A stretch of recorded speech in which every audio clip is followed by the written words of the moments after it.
Hello everyone, welcome to concept clarity and tricks. आज हम discuss करने वाला है हमारा next topic, that is the Arabs invasion in India. किस तरीके से अरब्स आते हैं, वो क्या करना चाहते हैं और वो क्यों अटैक कर रहे हैं इंडिया पे, उसके बारे में हम समझने की कोशिश करेंगे। देखिए, बहुत बारी हमने डिस्कस किया कि महमूद गोरी का अटैक हुआ, महमूद गजनवी का अटैक हुआ। ठीक है, क्या वही थे जो पहले फॉरेनर्स हैं जिन्होंने अटैक किए है, या उनसे पहले भी कोई आया है? तो वो सब चीज़ें हम डिस्कस करेंगे, तो ध्यान से देखिएगा, ध्यान से समझिएगा, बहुत इंपॉर्टेंट वीडियो है। ठीक है, चलिए शुरू करते हैं। Arabs invasion in India. देखो, हमें ये जब डिस्कस करना है तो उससे पहले हमारे दिमाग में एक छोटी सी टाइमलाइन बना लेनी है, जिसके बेसिस पे हम इसको क्लियरली ये डिफाइन कर पाए कि किस पीरियड में हो रहा है और उस चीज़ को हमें रटना ना पड़े। ठीक है, तो देखो, अगर मैं एक छोटी सी टाइमलाइन बनाऊं तो हमें यहाँ पे वो टाइमलाइन देखते हैं 700s के टाइम पीरियड में, मेनली 712 के आसपास जो अरब्स होंगे वो इन्वेड करना शुरू करेंगे, अरब्स होंगे वो अटैक करेंगे। ठीक है, क्लियर? इनको इस टाइम में रेजिस्टेंस मिलेगा। कहाँ से? राजस्थान वाले रीजन से भी मिलेगा, गुजरात वाले रीजन से भी मिलेगा, नीचे लाट जो चालुक्याज होंगे वो भी अटैक करेंगे, तो उनसे वहाँ पे उनको रेजिस्टेंस मिलेगा। नहीं सक्सेस हुए वो हम आगे चल के देखेंगे। ठीक है, उसके बाद हमारे पास जब हम 1000 के पीरियड में जाएंगे तो 1000 टू 1026 या 27 के आसपास यहाँ पे महमूद गजनवी जो इन्वेड करना है शुरू करेंगे। ठीक है, इनके बारे में बात करेंगे हम आगे चल के। फिर उसके बाद हम 1178 के आसपास देखेंगे, तो फिर आएंगे यहाँ पे महमूद गोरी। ठीक है, जो अटैक करना शुरू करेंगे इंडिया की तरफ। अब वो क्या इसी टाइम में आएंगे? नहीं, 1191 में भी आएंगे, 1192 में भी आएंगे। ठीक है, और 1206 में पूरी तरीके से इसको रैप अप कर दिया जाएगा इनके एक स्लेव के द्वारा, महमूद गोरी के स्लेव के द्वारा, और वहां पे दिल्ली सल्तनत की इस्टेब्लिशमेंट कर ली जाएगी। ठीक है, अब इनमें क्या फर्क है? इनमें फर्क ये है कि जैसे ये हमारे पास में इंडिया है, ठीक है, और अगर मैं इस रीजन को देखूं इस तरीके से, तो ये हमारे पास में अरब्स है, अरब वाला रीजन है। तो यहां से इधर अटैक होगा, that is Arabs invasion, that is western side से। वेस्टर्न साइड से अरब्स का इन्वेजन होता है, अरब्स अटैक करते हैं ये। लेकिन ये जो दो लोग हैं ये नॉर्थ वेस्ट साइड से अटैक करना शुरू करेंगे, नॉर्थ वेस्ट साइड से। जब इंडिया पे अटैक करेंगे तो ये इंडिया में नॉर्थ वेस्ट साइड से क्या करना शुरू करेंगे? एंटर करना शुरू करेंगे इंडिया में। तो आपको ये बात ध्यान रखनी है कि अरब्स कहाँ से आए? वेस्टर्न साइड से, और ये सिंध के थ्रू होते हुए, सिंध और फिर सिंध को क्रॉस करते हुए फिर ये हमारे पास में कहाँ जाएंगे? इंडिया में एंटर करने की कोशिश करेंगे। लेकिन जब मैं बात करूंगा गजनवी की और गोरी की, तो ये नॉर्थ वेस्ट साइड से, ऊपर वाली साइड से अटैक करने की शुरुआत करेंगे। ठीक है, ये आपको पूरी तरीके से क्लियर होना चाहिए कि किस तरीके से और कौन आ रहा है और किसके बाद आ रहे हैं। ठीक है, चलिए तो हम शुरू करते हैं अरब्स के बारे में पढ़ना कि ये किस तरीके से एंटर करने की कोशिश करेंगे और क्या करेंगे। चलिए देखो, अब थोड़ी देर के लिए ध्यान से देखना क्योंकि ये बहुत इंपॉर्टेंट है, बहुत इंपॉर्टेंट कॉन्सेप्ट है। थोड़े से हम बैकग्राउंड में जाएंगे, और अरब्स का इन्वेजन होना मेनली इस्लाम रिलीजन से कनेक्टेड है। अब पूछोगे इस्लाम रिलीजन से कनेक्टेड होने का मतलब क्या हुआ? देखो, अगर मैं थोड़ा सा बैकग्राउंड में जाऊं तो यहां पे हुए प्रोफेट मोहम्मद जी, प्रोफेट मोहम्मद जी हुए। ठीक है, वो अपने आप को क्या कहते हैं? वो कहते हैं messenger of God, messenger of God. अब ये क्या मतलब हुआ? देखो, जैसे मान लो सपोज करो आप सो रहे हो, आपको रात को सपना आया कोई अच्छा सा, जिसमें आप बताते हो कि इस तरीके से मेरे को माता रानी ये कह के गई है, भगवान ने मुझे ये संदेश दिया है, तो आप लोगों को बताना शुरू करोगे। इसी तरीके से प्रोफेट मोहम्मद साहब हैं, ये कहते हैं कि मैं मैसेंजर ऑफ गॉड हूँ, मतलब मुझे भगवान ने संदेश दिया है कि आप लोगों में एनलाइटनमेंट करो, आप लोगों को बताओ इस्लाम रिलीजन क्या है और उसको किस तरीके से यूज़ किया जाएगा, किस तरीके से आप उसको फॉलो करो। तो उसके बारे में प्रोफेट मोहम्मद साहब इनको डायरेक्ट अपनी प्रीचिंग्स करना शुरू करते हैं लोगों तक। ठीक है, बताना शुरू करते हैं, अपना ज्ञान देना शुरू करते हैं। क्लियर। अब ये एक्चुअल में ये मक्का में रहते हैं, जो सऊदी वाला रीजन है वहाँ पे ये रहते हैं, ठीक है। पायस्ड है, पवित्र है ये, ठीक है। अब ध्यान से समझना क्या हो रहा है। अब क्योंकि इनको क्या चाहिए, फॉलोअर्स, लोग चाहिए, जिससे ये अपने रिलीजन को स्प्रेड कर पाए, ज़्यादा से ज़्यादा लोगों तक ये कनेक्ट हो पाए, ज़्यादा से ज़्यादा लोग इनके फॉलोअर्स बन सके और इस्लाम रिलीजन को एक्सेप्ट कर पाए, ठीक है। तो ये क्या करते हैं, ये यात्रा शुरू करते हैं, चलना शुरू करते हैं, और ये चले मक्का से मदीना, ठीक है। ये मक्का से मदीना गए। तो जब चलते हैं तो इस प्रोसेस को, जब ये प्रॉफेट मोहम्मद साहब जो चल रहे हैं, इसको बोलते हैं हिजरत, ठीक है। तो यहां से लोग जुड़ते चले गए, लोग जुड़ते जा रहे हैं कि प्रॉफेट मोहम्मद साहब ये बातें बोल रहे हैं, वो समझा रहे हैं हमें कि किस तरीके से रिलीजन, इस्लाम रिलीजन है, उसको फॉलो करना है, किस तरीके से इसमें आपको क्या काम करना है, क्या नहीं करना है, उनके बारे में समझाते जा रहे हैं, ठीक है। लोग इनको फॉलो करते जा रहे हैं। इनके जितने भी फॉलोअर्स इस टाइम में चल रहे थे, जो भी फॉलोअर्स इनके साथ चल रहे हैं, इन फॉलोअर्स को बोल रहे हैं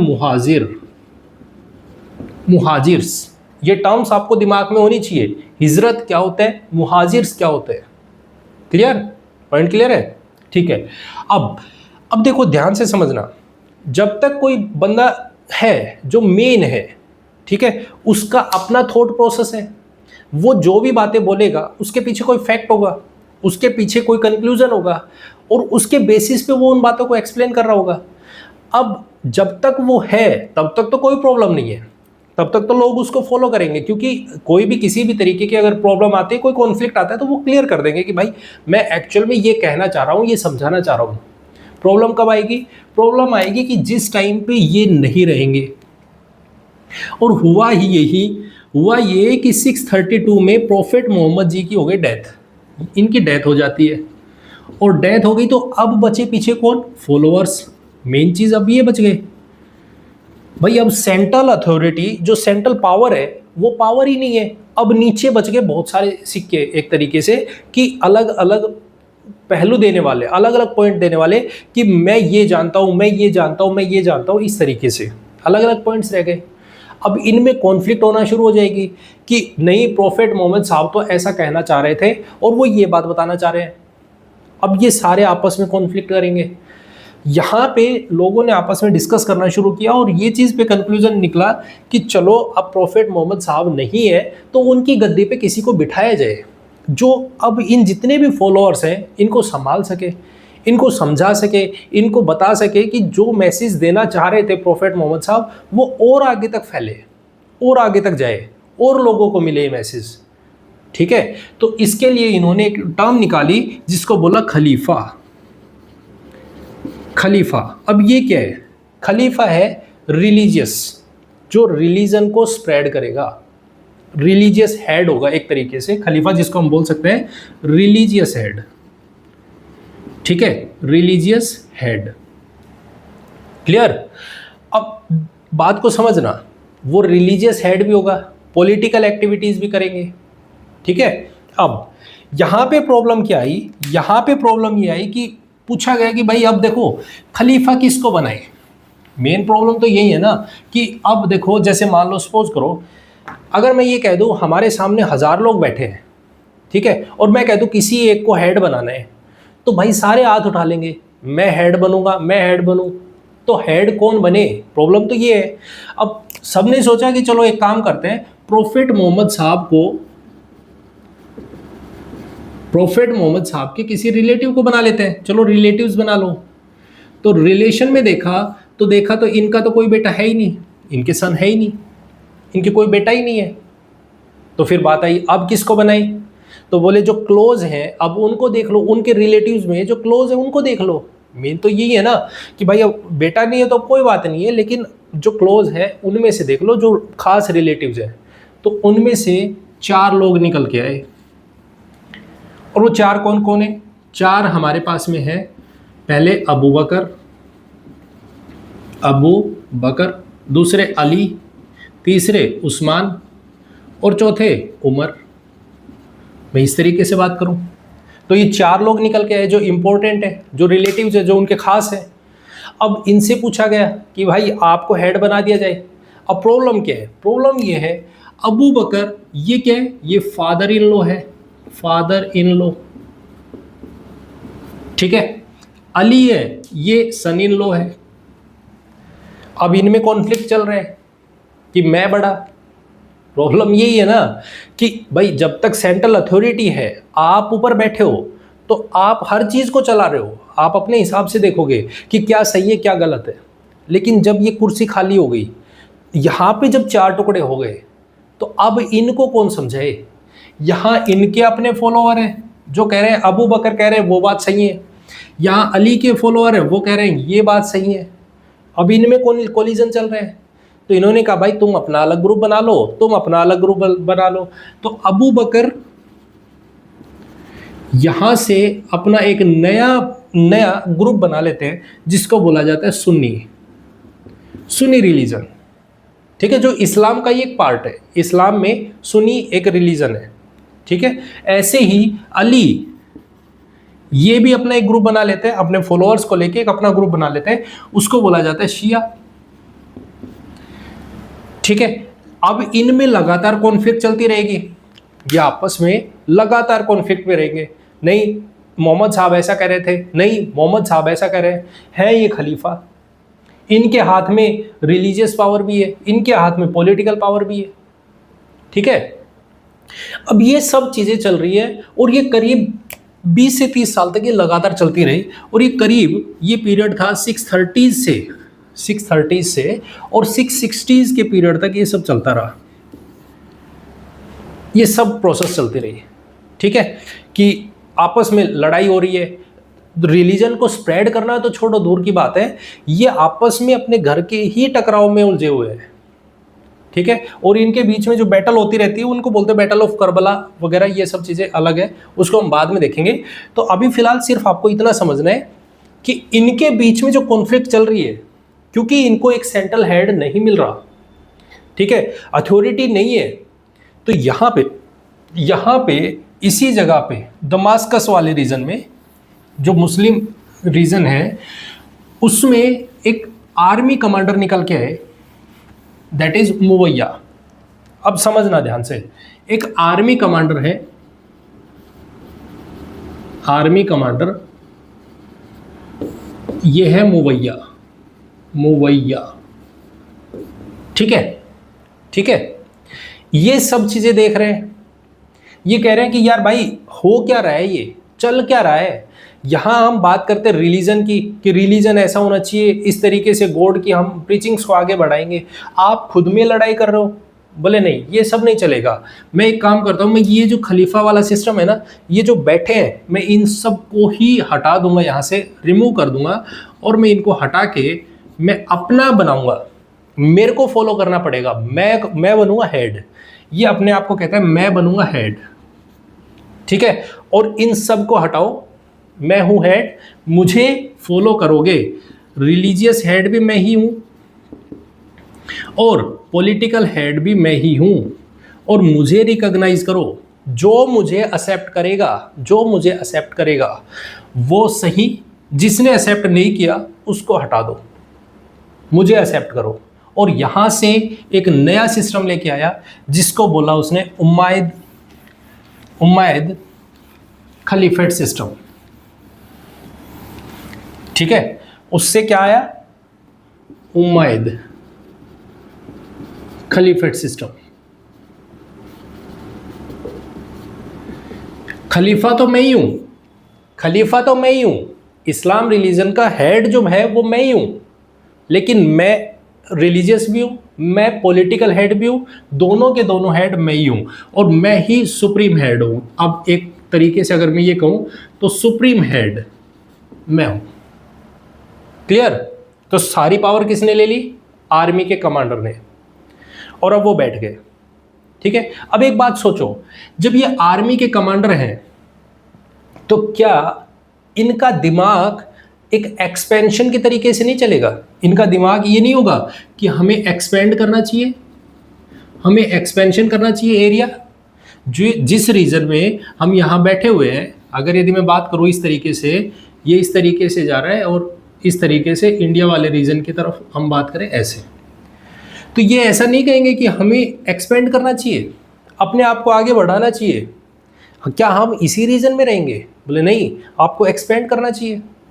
तो ये एक्सपेंशन करने की सोचेंगे, और जब एक्सपेंशन करेगा कोई भी इंसान, जब एक्सपेंशन करने की सोच रहा है कि मेरे को एक्सपेंड करना है, तो कह रहा है जिस रीजन में अपना हाथ हो जाएगा, अपना रोल हो जाएगा, तो वहाँ के लोगों को इस्लाम रिलीजन का बना दो, उनको एक्सेप्ट करवाओ कि हाँ ये है, इसे एक्सेप्ट करो, इसके फॉलोअर बनिए।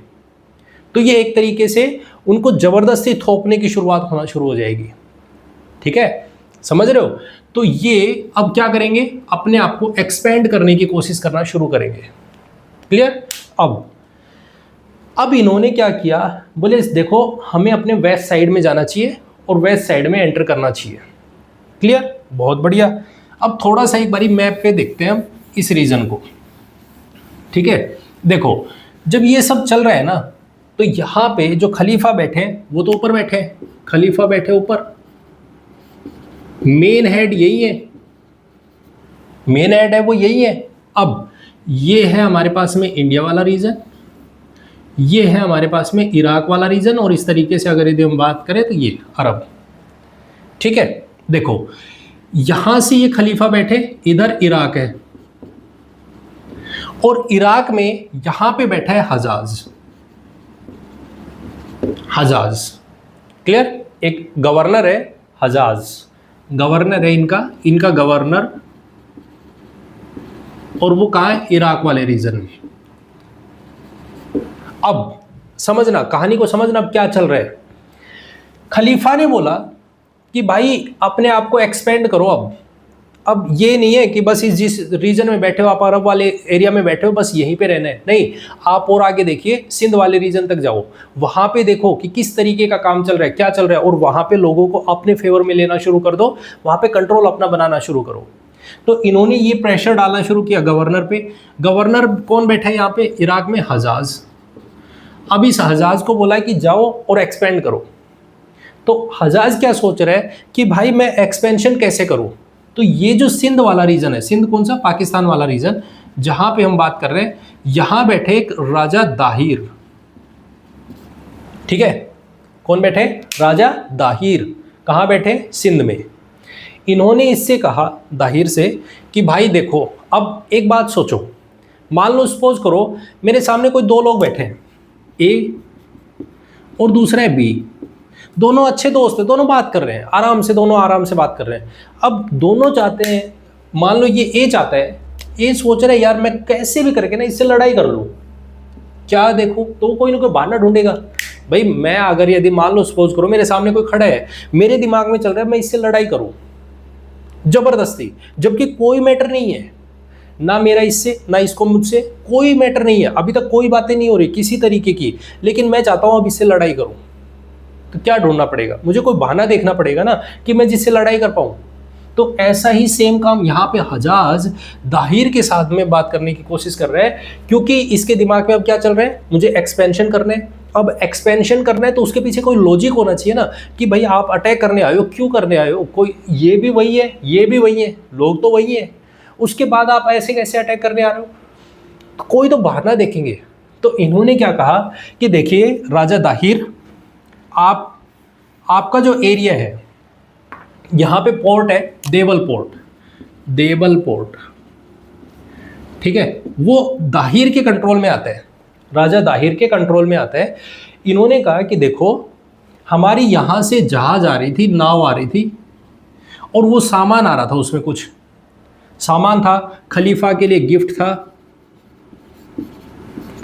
गिफ्ट था, उसमें कुछ वुमेन्स भी थी, विमेन थी, उसमें कुछ और सामान था, हमारी जो कमोडिटी थी वो आ रही थी। ठीक है, वो कहाँ से आ रही थी? वो श्रीलंका से चल के आ रही थी। वो जब पोर्ट पर आई, देवल पोर्ट पर, तो उनके साथ में छेड़खानी हुई, औरतों के साथ में छेड़खानी हुई है, और साथ में यहाँ कुछ पायरेट्स हैं, इस रीजन में कुछ पायरेट्स हैं, और वो पायरेट्स क्या कर ले गए? पूरी जहाज को, पूरी बोट को चोरी कर ले गए। उन्होंने सामान चुरा लिया हमारा। अब ये बात दाहिर तक पहुंची कि भाई हजाज ने इस तरीके से आरोप लगाए, तो दाहिर ने बोला कि भाई देखो ऐसा कुछ नहीं हुआ, हमारे रीजन में किसी तरीके की कोई पायरेसी नहीं हो रही है और हम इस चीज़ को नेगलेक्ट करते हैं, आप कह रहे हो कि ऐसा हुआ है। बोले नहीं, हमारे यहाँ पायरेट्स नहीं है, हमारे यहाँ ऐसा कुछ नहीं हुआ, आप जो लगा रहे हो आरोप वो गलत है। तो हजाज कह रहा है यार ऐसा कैसे हो सकता है, आप एक्शन लो उन पे, पायरेट्स हैं आपके। बोले हमारे यहाँ पायरेट्स हैं ही नहीं। तो ये बात जब इसको बोले तो इसको ईगो हो गई, इसकी ईगो क्या होगी, हर्ट होगी कि यार अब बहाना तो मिल रहा है ना, क्योंकि इसको तो मेन काम क्या है, लड़ाई करनी है। मेन काम क्या है, लड़ाई करनी है कि इस पे किसी भी तरीके से इस पे अपना कंट्रोल करने है। क्लियर। तो दाहिर ने जब मना किया तो बोले कि नहीं ऐसा नहीं चलेगा। मना क्यों कर दिया, आप एक्शन लो। हमने बोला आपके यहाँ पे चोर है, आप ज़बरदस्ती कह रहे हो कि हमारे यहाँ है ही नहीं, तो आप कुछ तो करो, कोई तो एक्शन लो। बोले है ही नहीं तो मैं एक्शन किस पे लूँ। ठीक है, तो ये कह रहे हैं कि ऐसा है, आप हमारे ऑर्डर को फॉलो नहीं कर रहे हो तो हम आप पे अटैक करते हैं।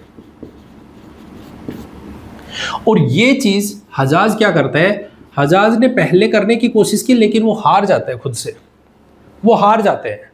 ठीक है, तो ये दोबारा से खलीफा के पास गए कि हमें क्या करना चाहिए। तो हजाज के साथ इसका एक भतीजा होता था, नेफ्यू, दैट इज मोहम्मद बिन कासिम। मोहम्मद बिन कासिम जो 17 साल का लड़का है, 17 साल का, लेकिन धुरंधर टाइप का, जो कहते हैं ना कि एकदम खतरनाक टाइप से। ठीक है, उसको लेके गए, बोले कि भाई कुछ भी हो जाए, कोई आ जाए सामने, किसी को छोड़ना नहीं है। क्लियर। ठीक है, तो मोहम्मद बिन कासिम यहाँ से चले और उन्होंने अटैक करते करते, ये एक तरीके से यूँ समझ लीजिएगा कि एक इंटेलिजेंट पर्सन के तरीके से, जैसे ऐसा नहीं है कि एक होता है कि सीधा गए और जाके बस देख लेंगे ये होगा वो होगा, नहीं। इन्होंने पहले छोटे छोटे रीजन्स पे कंट्रोल करना शुरू किया और फिर जाके इन्होंने फाइनली पहले इनके बेटे को मारा, फिर इनके सन इन लॉ को मारा, उसके बाद ये इनके रीजन पे जाके अटैक करना शुरू करते हैं ताकि इनकी जो बैकबोन है, जो पूरी तरीके से जो बैकबोन है वो ख़त्म हो जाए। ठीक है, तो इन्होंने इनके पोर्ट पे, एक इनका पोर्ट है ब्राह्मणाबाद पोर्ट, उस पर कंट्रोल किया, जहाँ पे बाद में ये जो अरब्स है वो अपना रूल करना शुरू करेंगे, वहाँ पे रूल चलाएंगे आगे चल के। इन्होंने ब्राह्मणाबाद पोर्ट पे कंट्रोल किया और वहाँ से इनको डिफीट किया, दाहिर को मारा। ठीक है, जब दाहिर को मारा तो अब क्योंकि देखो मेन काम किसका था, खलीफा का, क्या कि भाई आप रीजन को एक्सपेंड करो, पहली चीज़, और दूसरी चीज़ एक्सपेंशन के साथ वहाँ के लोगों में रिलीजन को स्प्रेड करो कि इस्लाम धर्म को कबूल कीजिए, इस्लाम धर्म को मानिए। मेन चीज़ तो यही थी, रिलीजन को स्प्रेड करने हैं। ठीक है, एक्सपेंशन होता जाएगा, रिलीजन बढ़ता जाएगा, फॉलोअर्स बनते चले जाएंगे। ठीक है, तो यहाँ पे अब ये जो दाहिर है मर गया, तो दाहिर की 2 बेटी है। किसने देखी, मोहम्मद बिन कासिम ने देखा कि दाहिर की 2 बेटियां हैं। इन्होंने उन दोनों लड़कियों को देखा, उठाया और चला गया। मोहम्मद बिन कासिम इसने क्या किया, 2 बेटी थी, 2 डॉटर्स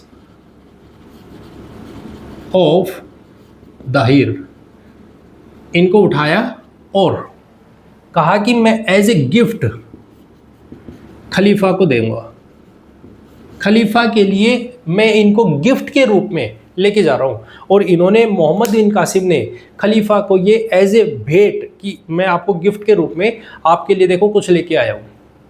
ठीक है, अब ये जो दोनों गर्ल्स थी, दोनों जो इनकी बेटी थी, ये बहुत ही बहादुर और एक तरीके से हम ये कह सकते हैं कि इंटेलिजेंट थी।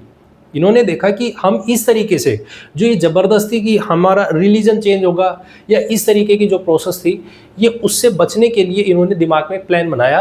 और प्लान ये बनाया कि इन्होंने जब खलीफा के सामने जाके, जब ये खलीफा के सामने गए, क्योंकि गिफ्ट किसके लिए है, खलीफा के लिए, तो खलीफा के सामने जब ये गए तो इन्होंने कहा कि देखिए आपके जो मोहम्मद बिन कासिम है, आपका जो बंदा है, जिसको आपने भेजा है, ठीक है, दाहिर को मारने के लिए, हमें इस बंदे ने क्या किया है, हमारे साथ में गलत बर्ताव किया है, हमारे साथ बिहेवियर जो बनाया वो बहुत गलत था। ठीक है, तो इस बिहेवियर की वजह से खलीफा ने कहा कि मोहम्मद बिन कासिम को बुलाया जाए। बुलाओ। बुलाया तो इसको बोला कि इसको मार दो। किसको? मोहम्मद बिन कासिम को मार दो। इन्होंने जो गिफ्ट मेरे को दिया उसके साथ छेड़खानी की है। जो ये मेरे लिए लेके आए, ये इनकी शिकायत है कि हमें परेशान किया गया है। ठीक है, तो इस खलीफा ने ऑर्डर दिया कि मोहम्मद बिन कासिम को मार दिया जाए। तो यहां से कासिम को मार दिया जाता है। ठीक है, और फिर बाद में ये जो दोनों लड़कियां हैं ये अपने आप को जौहर कर लेती हैं। जौहर क्या होता है? वो राजस्थान में जैसे लड़कियां क्या होती है, अगर उनके पति की मृत्यु हो जाती है किसी भी बैटल में, तो वो क्या करती है कि दूसरा कोई भी आदमी उनको हाथ ना लगा पाए, तो वो अपने आप को खुद को क्या करती है? आग में अपने आप को समर्पित कर देती है। ठीक है, तो इसको बोला जाता है जौहर। तो ये फर्स्ट टाइम जौहर वाली प्रक्रिया होती है। जो एक्शन है जौहर वाला, वो फर्स्ट टाइम होता है। क्लियर? तो हमारे सामने कासिम खत्म हो गया। अब क्या होता है? अब यही सेम काम किसके लिए बोल दिया कि भाई देखो ये तो हो नहीं पाया, जो अरब्स अटैक करना चाह रहे थे। अब दूसरा काम दिया कि भाई देखो अब ऐसा नहीं चलेगा, हमें अटैक करना है सिंध से भी आगे। सिंध पे कंट्रोल कर लिया। बोले अब सिंध से आगे बढ़िए और इंडिया की तरफ जाओ। सिंध था और सिंध से आगे कौन है? इंडिया है। तो बोला एक्सपेंशन तो करना है हमें, और एक्सपेंशन करना है तो आप इंडिया तक पहुंचो। तो इसके लिए दो लोगों को बोला, एक जुनैद और एक तमीम। ये दोनों के दोनों इनके सेनापति रहे हैं, दोनों इनके कमांडर हैं। ठीक है, इनको बोला कि आप जाओ और जाके अटैक करो, इन्वेड करना शुरू करो, अपने आप को एक्सपेंड करो। तो इन्होंने क्या कहा? देखो, सबसे पहली चीज तो अगर आपको एक्सपेंशन करना है, ध्यान से सुनना, अगर आपको एक्सपेंशन करना है तो क्योंकि आपने यहाँ पे इंस्टीट्यूशंस बना रखे हैं, ठीक है, उन्होंने कुछ इंस्टीट्यूशंस बनाए, तो बोले लोग यहाँ पे आते हैं, घूम के जाते हैं, मिलने आते हैं, या किसी भी तरीके से ट्रैवलर्स आ रहे हैं। ठीक है, तो आप उनके ऊपर टैक्स लगाना शुरू कर दो। पहला काम, जब आप टैक्स लगाओगे, ठीक है, किन पे लगाओगे? पहली चीज तो ये आ रही है कि किन पे टैक्स लगाना है और किन पे टैक्स नहीं लगाना। मेन चीज तो यही है ना, टैक्स किन पे। भाई आप कोई भी ट्रैवलर आ रहा है, आप उसको कह दो आप इतना टैक्स दो, क्यों दो, क्या रीजन है? तो बोले देखो, क्योंकि हम मुस्लिम को स्प्रेड करना चाह रहे हैं, तो आप टैक्स लगाओ नॉन मुस्लिम्स पे। बोले अच्छा, इससे क्या होगा? बोले इससे ये होगा कि जो नॉन मुस्लिम्स हैं वो टैक्स से बचने के लिए अपने आप को कन्वर्ट कर लेंगे और वो मुस्लिम बन जाएंगे। क्योंकि जब टैक्स का बोझ देखेंगे तो वो घूमने के लिए आएंगे, आना तो है, वहां पे दर्शन करने भी आना है। लेकिन जब उनको टैक्स दिखेगा कि भाई ये टैक्स लगना है, तो उससे बचने के लिए वो क्या करेंगे? अपने आप को कन्वर्ट कर लेंगे कि भाई क्यों बने, नॉन मुस्लिम में क्या फ़ायदा है, चलो मुस्लिम बन जाते हैं। तो इसको बोला जाता है जजिया टैक्स। जजिया टैक्स, ये आपको पता होना चाहिए। जजिया टैक्स क्या है? किन पे लगा था? नॉन मुस्लिम्स पे।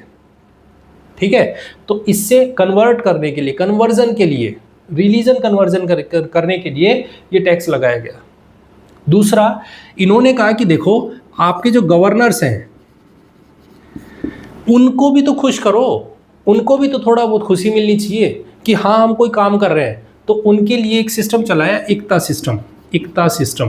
क्या होता है इसको हम फर्दर डिटेल में बात करेंगे, आगे चल के बात करेंगे जब हम इनके बारे में स्टडी करेंगे ध्यान से। ठीक है, तो फिलहाल सिर्फ इतना समझना है, इन्होंने ये सब चीज़ें करवानी शुरू की।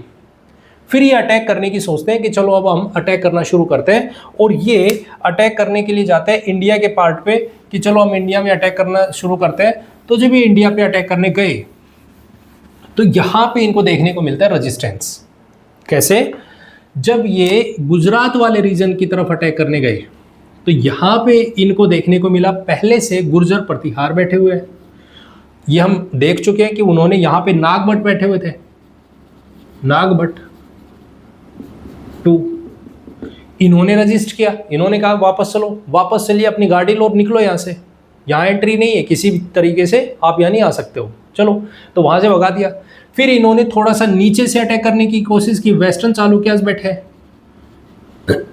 वेस्टर्न चालुक्यास। तो यहां विक्रमादित्य बैठे हैं, विक्रमादित्य टू,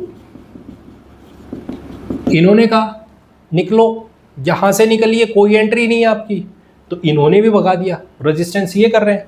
फिर इन्होंने सोचा कि यार यहां से नहीं हो रहा है तो चलो और थोड़ा सा ऊपर चलते हैं। इन्होंने जो राजस्थान है वहां से मेवाड़ वाले रीजन से अटैक करने की कोशिश की, वहां से एंटर करते हैं। तो वहां पे बप्पा रावल बैठे हैं, बप्पा रावल। तो मतलब ये है, कहने का मतलब ये है कि अरब्स का जो इन्वेजन है इंडिया पे वो एक तरीके से अनसक्सेसफुल रहा, उनमें इनको कोई कामयाबी नहीं मिली क्योंकि इनको एंट्री नहीं मिल पाई। ठीक है, तो ये क्या करते हैं, ये अपने आप को सिंध वाले रीजन में अपने आप को इस्टेब्लिश कर लेते हैं, वहां पे बैठ जाते हैं। ठीक है, अब बात को सुनना, थोड़ा सा समझना। अब ये जो सारी कहानी लिखी हुई है, ये जो लड़ाई की कहानी लिखी हुई है, इसको भी देख लेते हैं, इसको भी जान लेते हैं कि किस तरीके से राजा दाहिर पे अटैक किया, राजा दाहिर की 2 बेटियां थी उनको उठा के ले गए।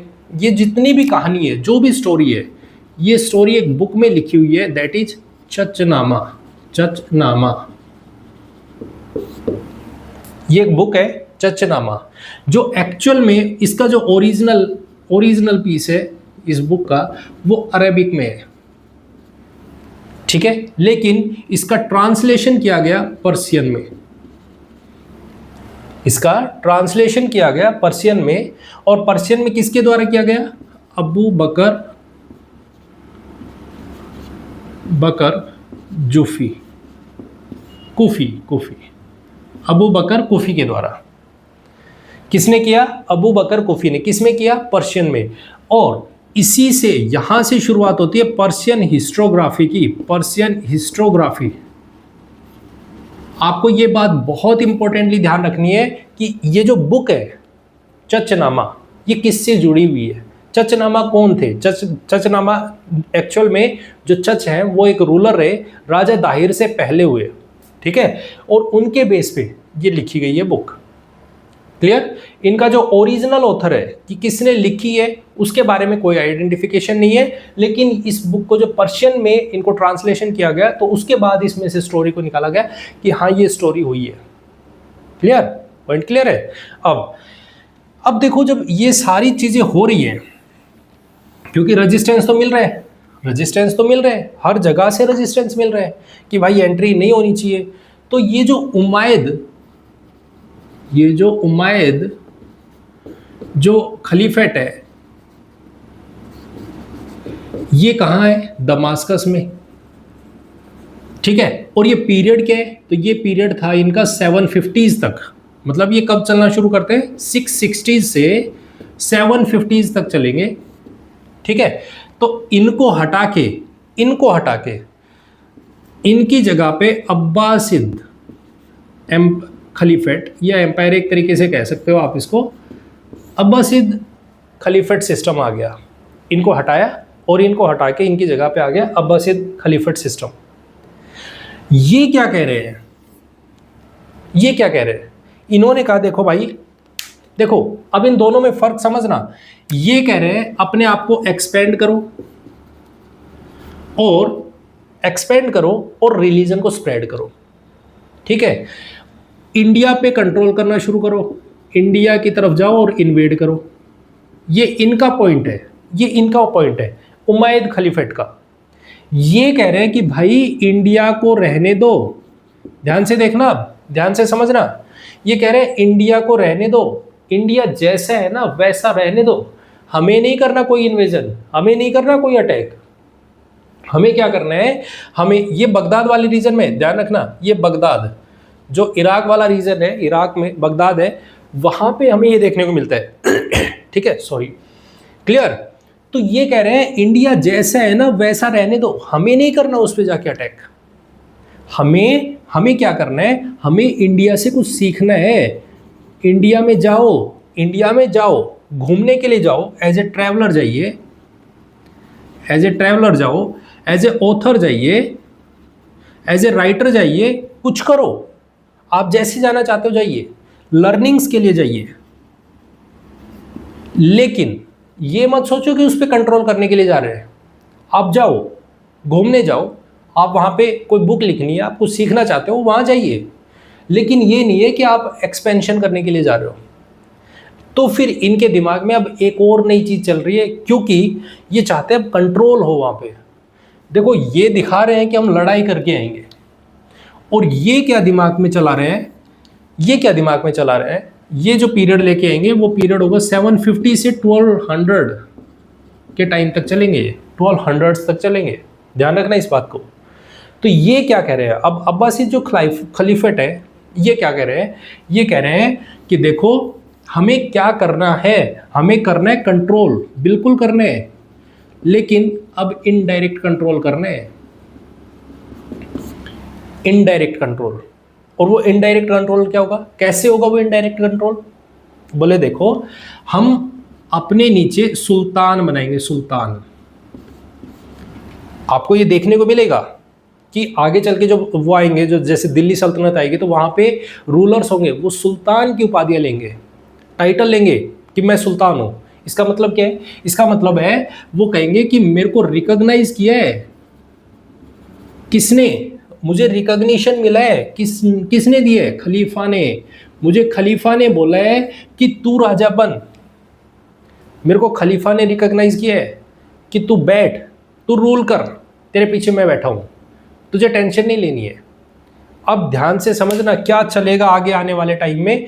आगे आने वाले, जब आप दिल्ली सल्तनत पढ़ोगे, मुगल एम्पायर पढ़ोगे, उस टाइम में जब आप देखोगे तो उस टाइम के जितने भी दिल्ली सल्तनत के रूलर्स होंगे वो किस तरीके से रूल करेंगे और किस तरीके से इसको आगे कंटिन्यू करेंगे, उसको समझो, ठीक है? क्योंकि ये देखो सारी कड़ियाँ एक दूसरे से जुड़ी है, किस तरीके से बढ़े हैं ये, उसको ये कहेंगे कि हमारे पास सबसे ऊपर खलीफा बैठा है, सबसे ऊपर खलीफा बैठा है, ये है मेन हेड। जैसे हम वो खेलते हैं ना, कठपुतली वाला खेल होता है, तो ये जो राजा है, ये खलीफा है, खलीफा।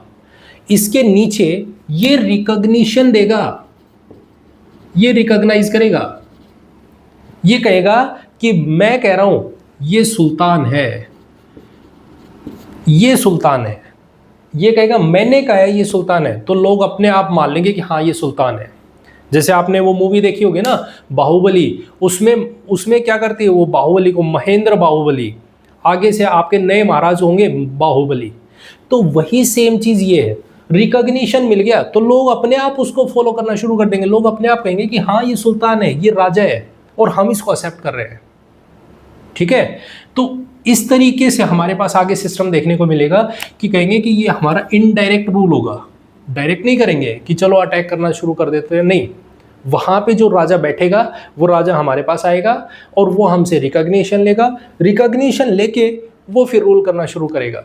और इस रिकॉग्निशन के बाद जिसने भी रिकॉग्निशन लिया तो उसका रूल सही चलेगा। और जो सुल्तान ये कह देगा, जो राजा ये कहेगा कि मैं तो नहीं मानता किसी को भी, मैं नहीं मान रहा किसी खलीफा वलीफा को, मेरे को कोई मतलब नहीं है, मुझे नहीं पड़ी, तो ऐसे सुल्तान नहीं चलेंगे, ऐसे रूलर्स थोड़े टाइम बाद में ही पलट जाएंगे, ठीक है? ये आप आगे चल के देखोगे, जब आप हिस्ट्री को और अच्छे से डिटेल में डिस्कस करेंगे, हम जब दिल्ली सल्तनत के बारे में पढ़ेंगे तो उसमें हम देखेंगे कि किस तरीके से रूलर्स अपने आप को ये टाइटल लेते हैं और जो नहीं लेते उनकी गद्दी किस तरीके से ख़त्म हो जाती है, उनके बारे में हम स्टडी करेंगे। तो ये आपके दिमाग में होना चाहिए कि किस तरह से ये अपने आप को रिकॉग्नाइज करवाना शुरू करते हैं। क्लियर? पॉइंट क्लियर है? एकदम क्लियर? तो ये था अरब्स इन्वेजन। इसका क्या रोल, क्या है, क्या फ़र्क हुआ, कोई फ़ायदा हुआ? नहीं, बस इनको फ्रंट मिलना शुरू हो गया कि आप डायरेक्ट अटैक नहीं कर सकते हो, ठीक है? ठीक है, पॉइंट क्लियर? तो ये आपके सामने कंप्लीट अरब इन्वेजन के बारे में बात की है। नेक्स्ट में हम बात करेंगे महमूद गोरी के बारे में, महमूद गजनवी के बारे में, क्लियर? एंड देन हम साउथ के बारे में डिस्कस करेंगे, साउथ में जाएंगे, क्लियर एकदम? तो आई होप आपको ये वीडियो अच्छी लगी तो इसे लाइक, कमेंट एंड शेयर जरूर करें। चैनल को सब्सक्राइब नहीं किया है तो प्लीज़ चैनल को सब्सक्राइब जरूर करें, और मिलते हैं अब नेक्स्ट वीडियो में। Thank you very much and have a nice day, bye bye, take care.